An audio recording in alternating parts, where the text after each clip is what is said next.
Good morning students. कल हमने सरल बीजीय समीकरणों को वैदिक गणित से हल करना सीखा था।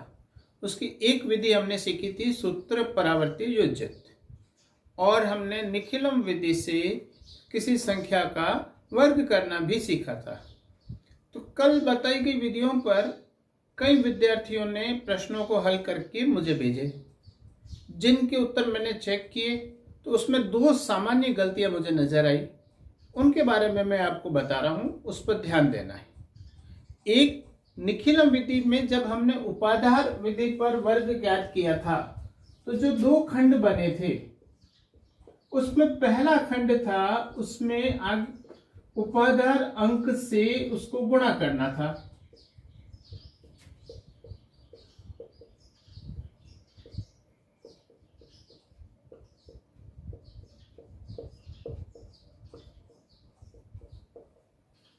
तो बहुत से विद्यार्थियों ने केवल आधार विधि का सूत्र लगा के उसको हल किया है, उपाधार अंक से उसको गुणा नहीं किया है, इससे उनका उत्तर गलत हो गया।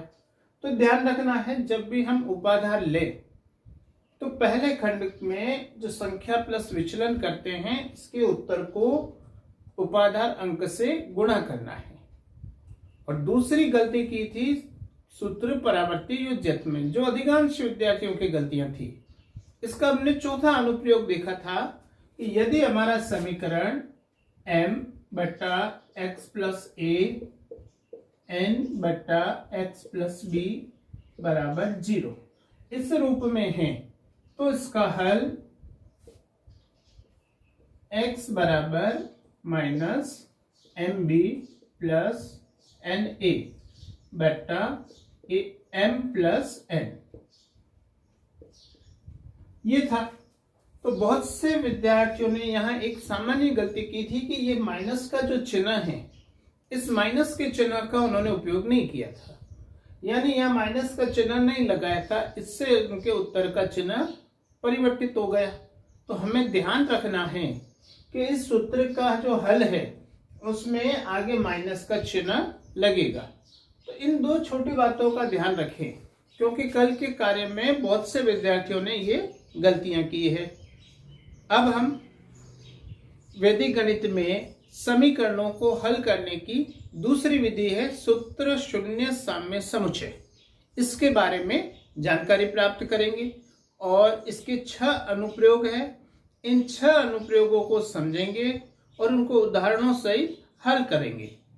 अब इसका पहला अनुप्रयोग है कि यदि समीकरण के प्रत्येक पद में x एक सर्वनिष्ठ गुणनखंड है तो x का मान 0 प्राप्त होता है। अनुप्रयोग 1, यदि समीकरण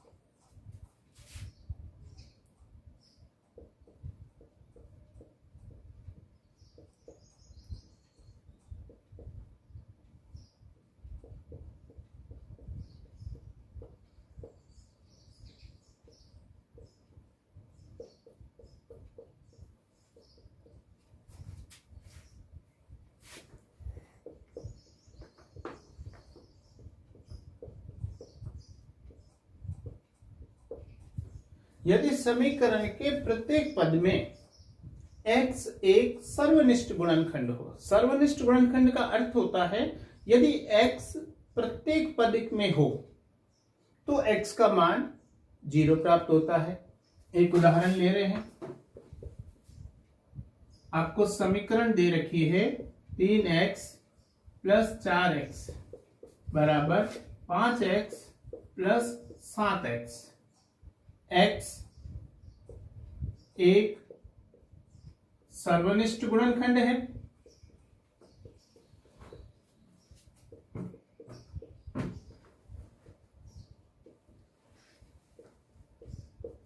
अतः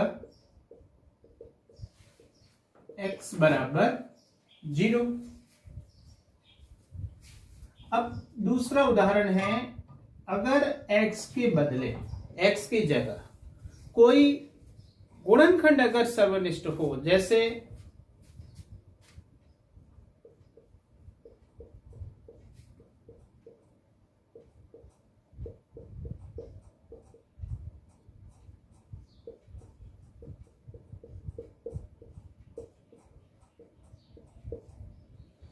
अब देखिए एक उदाहरण है, 2 bracket x plus 1, 3 bracket x plus 1, 5 bracket x plus 1, 6 bracket x plus 1।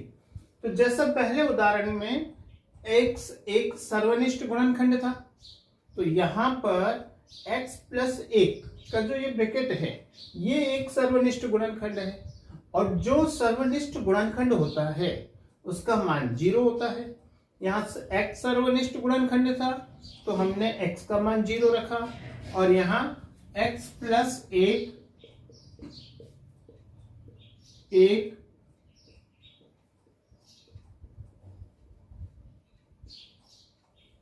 सर्वनिष्ठ गुणनखंड है।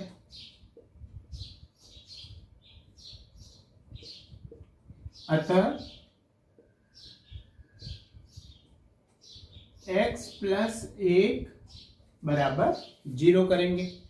तो देखिए x प्लस 1 बराबर 0 करेंगे तो इससे x का मान प्लस 1 का जब हम पक्षांतरण करते हैं तो वो -1 होता है, तो ये x का मान -1 प्राप्त होगा। ये था हमारा पहला अनुप्रयोग। इस पहले अनुप्रयोग में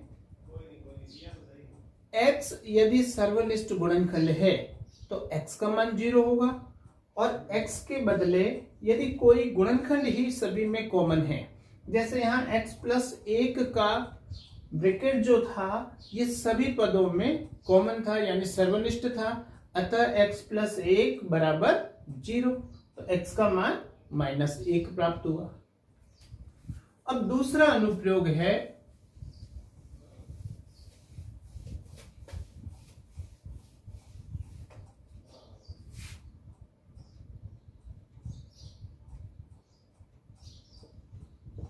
यदि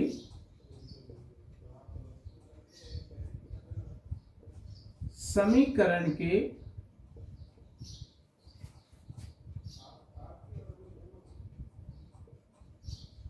दोनों पक्षों में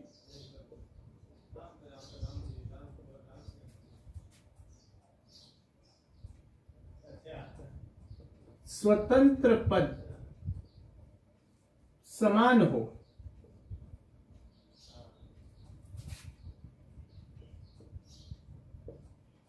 तो चर राशि का मान 0 प्राप्त होता है।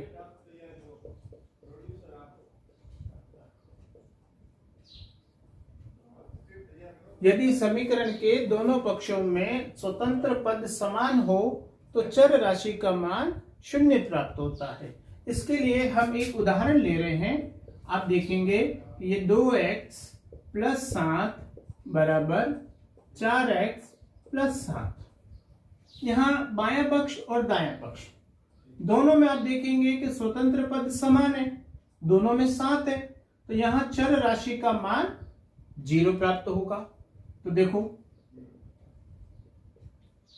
ये बाएं व दाएं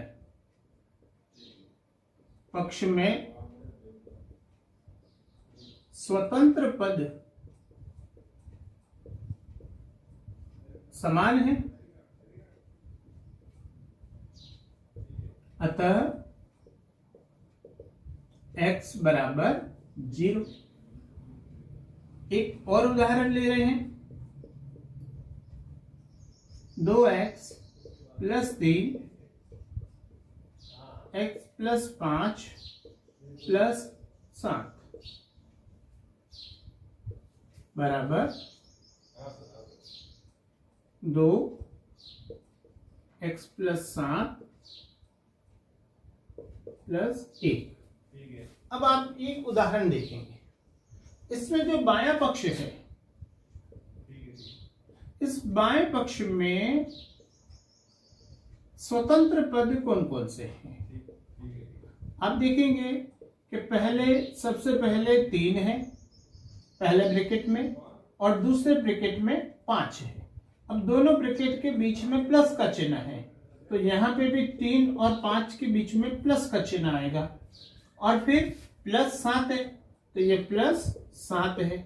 अब 3 + 5 8 + 7 15। और दाएं पद में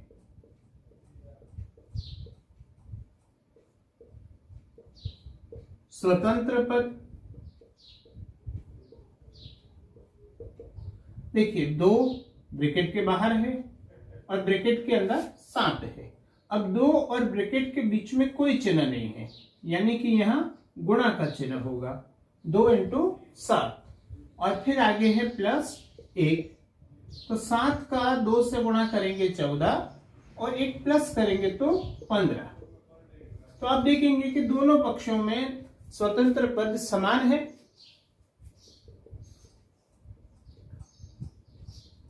कि दोनों पक्षों में स्वतंत्र पद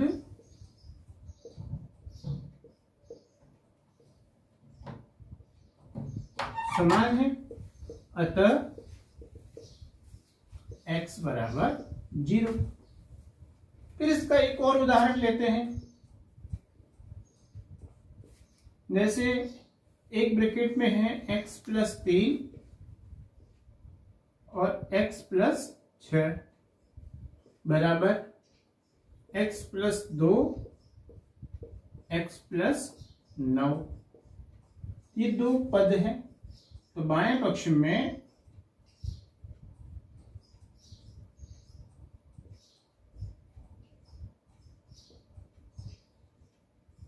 स्वतंत्र पद 3 और 6।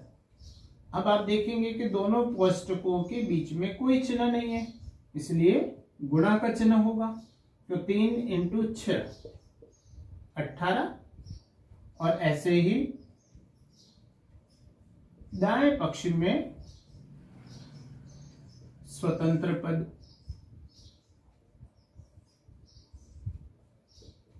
देखो 2 और 9 दोनों के बीच में गुणा का चिन्ह, 9 दूनी 18।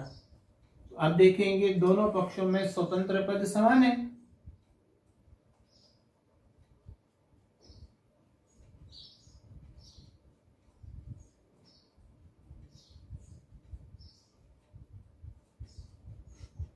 स्वतंत्र पद समान है। स्वतंत्र पद यानी कि अचर पद,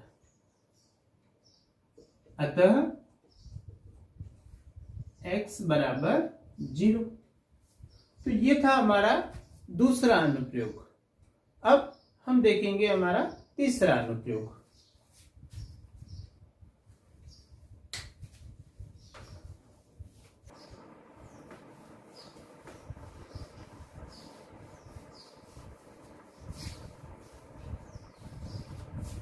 अनुप्रयोग 3। अनुप्रयोग 3 में क्या होगा कि यदि समीकरण में 2 पद हैं,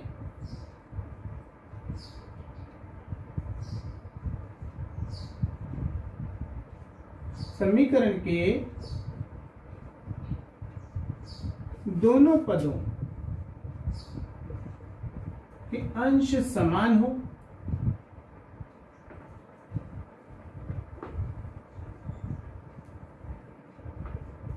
तो हरों के योग को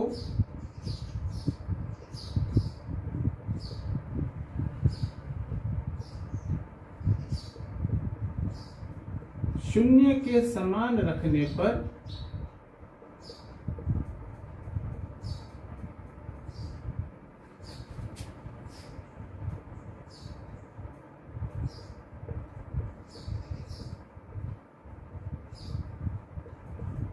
चर राशि का मान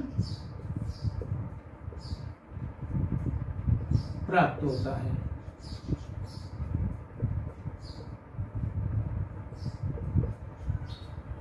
एक उदाहरण लेते हैं।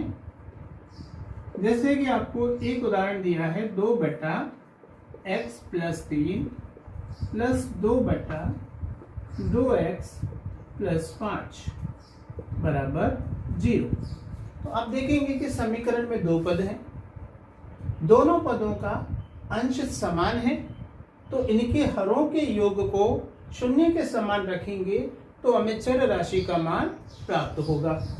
तो इसमें पहले पद का हर है x + 3, दूसरे पद का हर है 2x + 5। अब दोनों के योग को शून्य के समान रखा। अब इसको हल करना है समीकरण को, तो x + 2x, तो ये हो जाएगा 3x, 3 + 5 8 बराबर 0। अब +8 का पक्षांतरण करेंगे -8 होगा, तो x बराबर -8/3। इस प्रकार चर राशि का मान प्राप्त होगा। तो इस प्रकार की स्थिति जब भी दे रखी हो समीकरणों में, यानी कि समीकरण में दो पद हो, दोनों के अंश समान हो, तो उनके हरों के योग को शून्य के समान रखने पर हमें चर राशि का मान प्राप्त होता है। अब आता है अनुप्रयोग 4।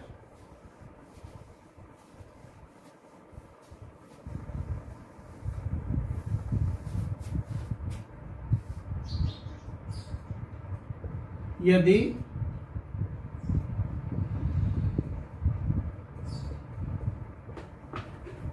समीकरण के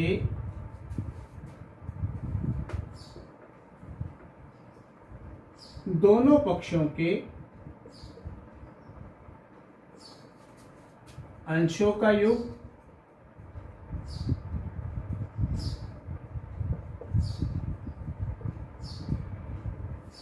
तथा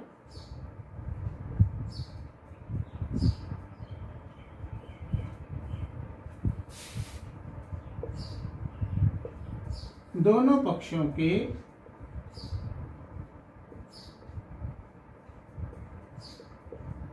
हरों का योग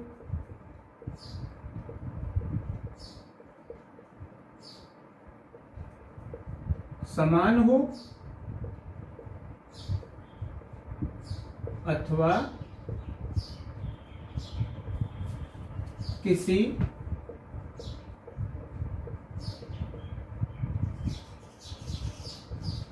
अनुपात में हो, तो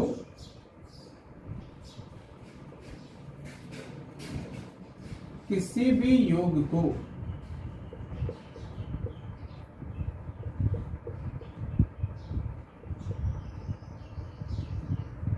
शून्य के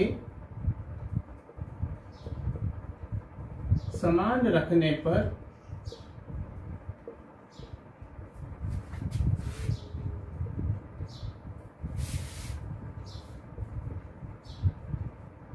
चर राशि का मान प्राप्त होता है।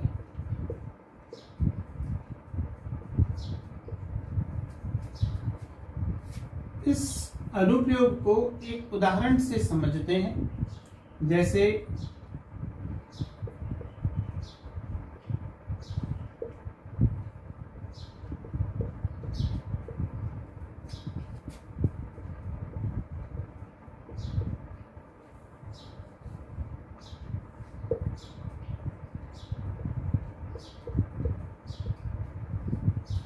अब देखिए एक उदाहरण है, इसमें यदि हम दोनों पक्षों के अंशों का योग करें और उनके हरों का योग करें, तो ये दोनों योग या तो समान हो या किसी निश्चित अनुपात में हो, तो हम दोनों योग में से किसी भी योग को शून्य के समान रखेंगे तो चर राशि का मान प्राप्त होगा। तो आप देखेंगे बाएं पक्ष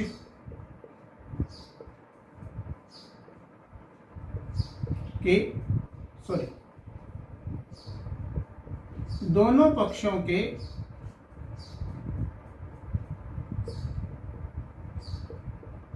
अंशों का योग 3x प्लस 7 बाएं पक्ष का अंश और 4x प्लस 3 ये दाएं पक्ष का अंश। अब आप दोनों का योग करें तो 3x और 4x 7x 7 और 3 10 7x प्लस 10। अब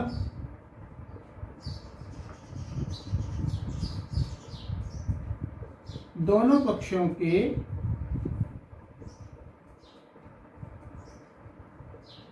हरों का योग 2x प्लस 5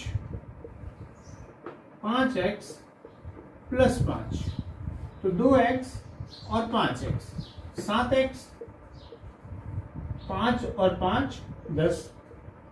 तो आप देखेंगे कि दोनों पक्षों के अंशों का योग और हरों का योग दोनों समान है। तो किसी भी योग को शून्य के समान रखेंगे तो चर राशि का मान प्राप्त होगा। दोनों पक्षों के अंशों का योग व हरों का योग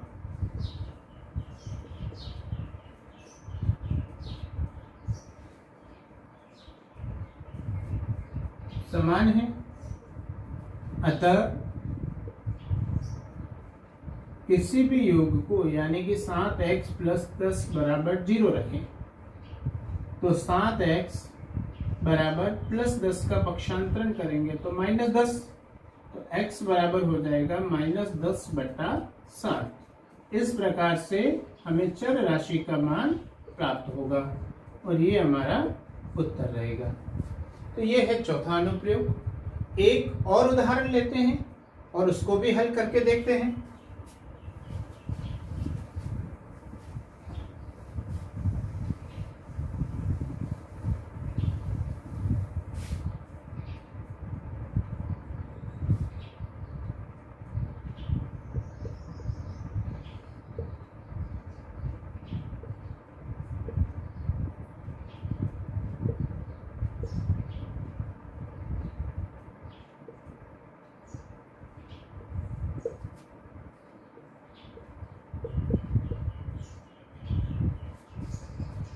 आप देखेंगे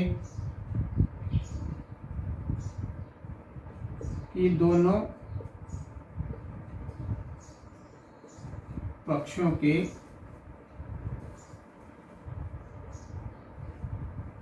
अंशों का योग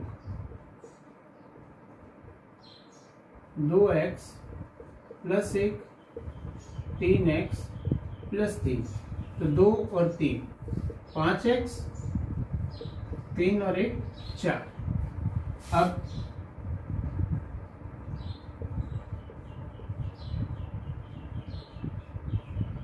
दोनों पक्षों के हरों का योग 4x प्लस 5 और 6x प्लस 3। अब इनका जब योग करेंगे 4x और 6x 10x 5 और 3 8। अब आप देखते हैं कि बाएं पक्ष के अंशों दोनों पक्षों के अंशों का योग 5x प्लस 4 है और हरों का योग 10x प्लस 8 है। अब आप यहाँ देखेंगे कि दोनों योग समान नहीं है, लेकिन हमें एक काम करना होगा। जो बड़ा योग है इसमें देखेंगे कि क्या कोई पद या कोई संख्या कॉमन आ रही है। तो आप देखेंगे यहाँ 2 कॉमन आ रहा है तो 2 का भाग 10 में 5 बार 8 में 4 बार और बाएं पक्ष में कुछ भी कॉमन नहीं आ रहा है तो यहाँ 1 कॉमन माना जा सकता है। तो कॉमन लेने के बाद दोनों पदों में ब्रैकेट के अंदर का पद समान है। ब्रैकेट के बाहर एक पद की संख्या 1 है तो दूसरे पद में 2 है। तो हम कह सकते हैं कि दोनों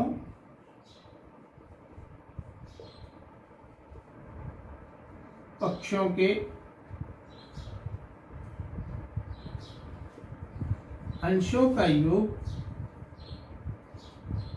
व हरों का योग। ध्यान दीजिएगा, यहाँ योग समान नहीं है, यहाँ योग 1 और 2 के अनुपात में है कि अंशों का योग और हरों का योग 1:2 में है। अतः हम दोनों में से किसी भी योग को 0 के बराबर रख करके चर राशि का मान प्राप्त करते हैं। जैसे यदि हम 5x + 4 बराबर 0 करेंगे, इससे चर राशि का मान देखो, +4 का पक्षांतरण किया तो -4 और x बराबर हो जाएगा -4/5। तो चर राशि का मान -4/5 प्राप्त हुआ। इसी प्रकार यदि हम दाएं पक्ष को भी 0 के बराबर करते तो उससे भी यही उत्तर प्राप्त होता। यदि हम हरों के योग को यानी कि 10x + 8 को 0 के बराबर करें तो इससे भी वही उत्तर प्राप्त होगा जो अंशों के योग को 0 के समान करने से प्राप्त हुआ है। अब 2 के भाग दोनों संख्याओं में जा रहा है, ये 4 बार, ये 5 बार। तो आप देखेंगे कि यहां से भी x का मान -4/5 प्राप्त हुआ। तो हमें परीक्षा में दोनों को नहीं करना है, किसी एक को करना है। या तो हम हरों के योग को 0 के समान रखेंगे या अंशों के योग को 0 के समान रखेंगे। तो ये था हमारा अनुप्रयोग 4। अब है अनुप्रयोग 5।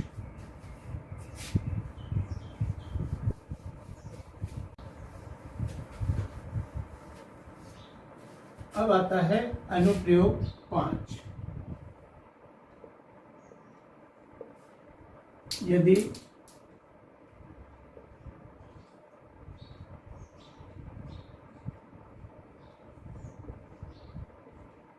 समीकरण के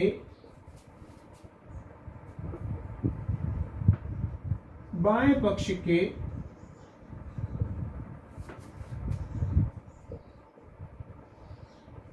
अंश व हर का अंतर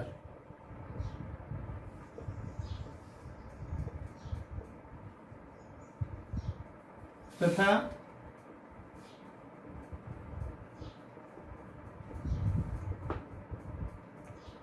दाएं पक्ष के अंश व हर का अंतर समान है अथवा किसी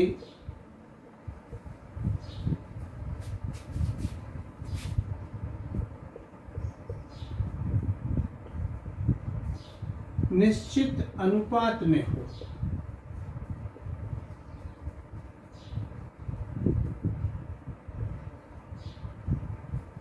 तो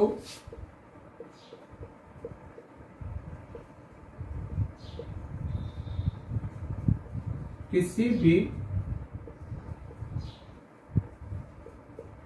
अंतर को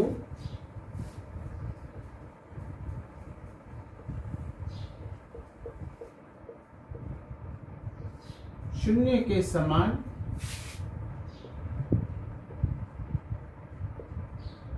रखने पर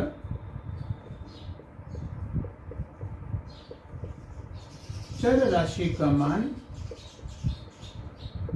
प्राप्त होता है।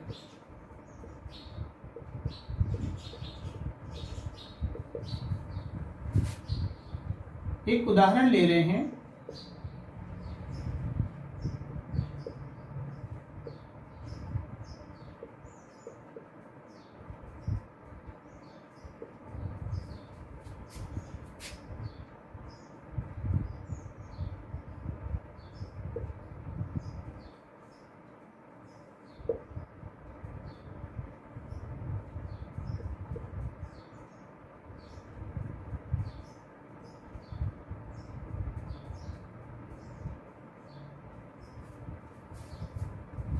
दो x + 1/5x प्लस 7 बराबर में है 7x प्लस 9 बटा 4x प्लस 3।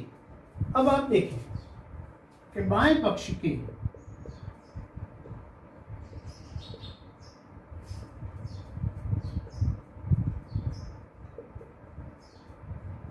अंश व हर का अंतर, अंतर का अर्थ होगा बड़े पद में से छोटे पद को घटाना।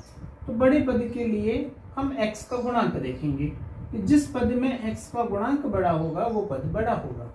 तो यहाँ 2x है, यहाँ 5x है, तो 5x प्लस 7 के पद को हम यहाँ बड़ा पद लेंगे। अब इसमें से 2x प्लस 1 को घटाना है, तो 5x प्लस 7 अब घटाने के लिए माइनस है ब्रैकेट के बाहर, तो दोनों पदों का चिन्ह परिवर्तित हो जाएगा। 5x में से 2x घटाएं 3x, 7 में से 1 घटाएं तो 6 प्राप्त होगा। ऐसे ही दाएं पक्ष के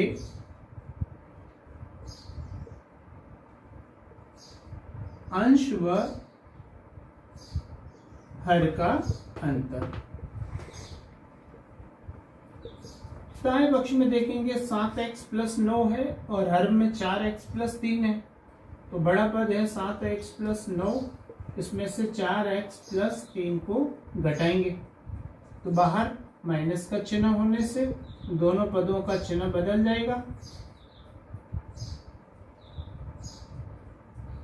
7x में से 4x घटाएंगे 3x और 9 में से 3 घटाएंगे तो 6। तो आप देखेंगे कि दोनों पदों में बाएं पक्ष के अंश और हर का अंतर लेंगे और दाएं पक्ष के अंश और हर का अंतर, दोनों ही अंतर समान आए हैं, तो हम किसी भी अंतर को शून्य के समान रख करके चर राशि का मान प्राप्त करते हैं।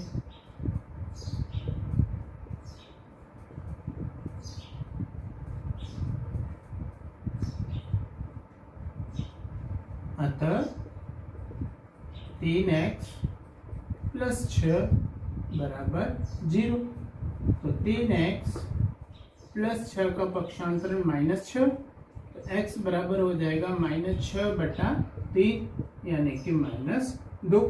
तो ये x का मान प्राप्त हुआ -2।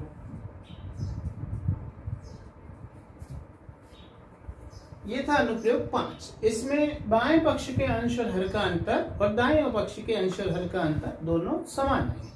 अब हो सकता है किसी स्थिति में दोनों अंतर समान ना आकर के किसी अनुपात में भी आ सकते हैं, जैसा कि हमने पिछले अनुप्रयोग में अनुपात सीखा था 1:2, ऐसा इसी में भी हो सकता है। अब है अनुप्रयोग 6। इसका सूत्र शून्य साम्य समुच्चय का अंतिम अनुप्रयोग।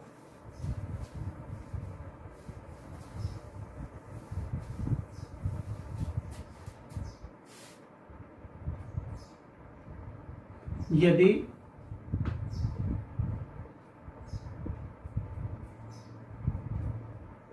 समीकरण के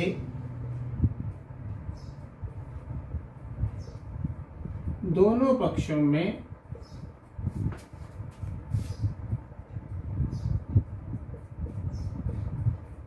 दो पद हैं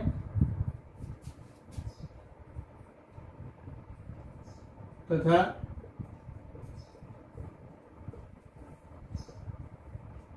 प्रत्येक पद का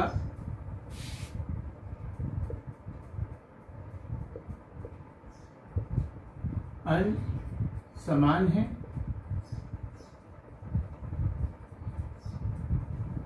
तथा प्रत्येक पद का अंश समान हो एवं बाएं पक्ष के हरों का योग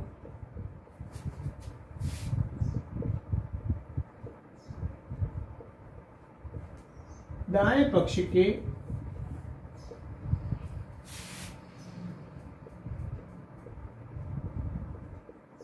हरों के योग के समान हो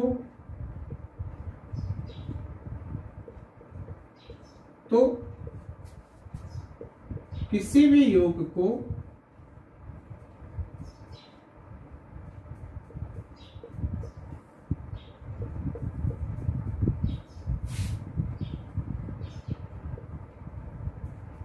शून्य के समान रखने पर चर राशि का मान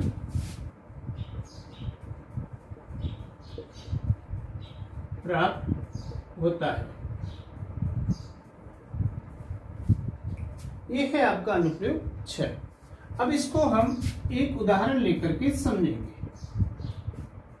आपको एक उदाहरण दिया हुआ है 1/x+3 प्लस 1/2x+5 बराबर 1/2x+1 और 1/x+7। इस प्रकार से एक उदाहरण दे रखा है जिसमें बाएं पक्ष में 2 पद हैं और दाहिने पक्ष में भी 2 पद हैं और प्रत्येक पद का अंश समान है। तो हम बाएं पक्ष के हरों का योग और दाएं पक्ष के हरों का योग करेंगे। तो ये बाएं पक्ष के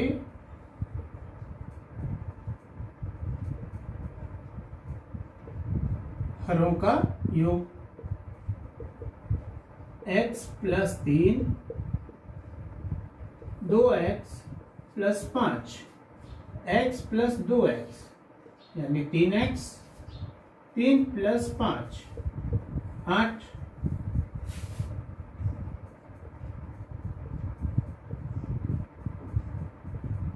दाएं पक्ष के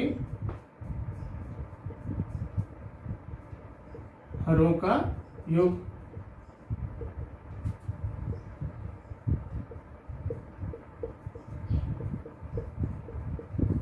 दो x और 1x 3x 1 और 7 8। तो आप देखिए बाएं पक्ष के हरों का योग और दाएं पक्ष के हरों का योग दोनों योग समान हैं।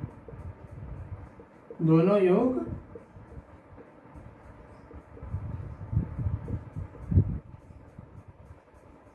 समान है। अतः हम किसी भी योग को 0 के समान रख करके चर राशि का मान प्राप्त करेंगे। +8 का पक्षांतरण -8 x बराबर हो जाएगा -8/3। इस प्रकार से हम चर राशि का मान प्राप्त करते हैं। ये था आपका 6ठा अनुप्रयोग।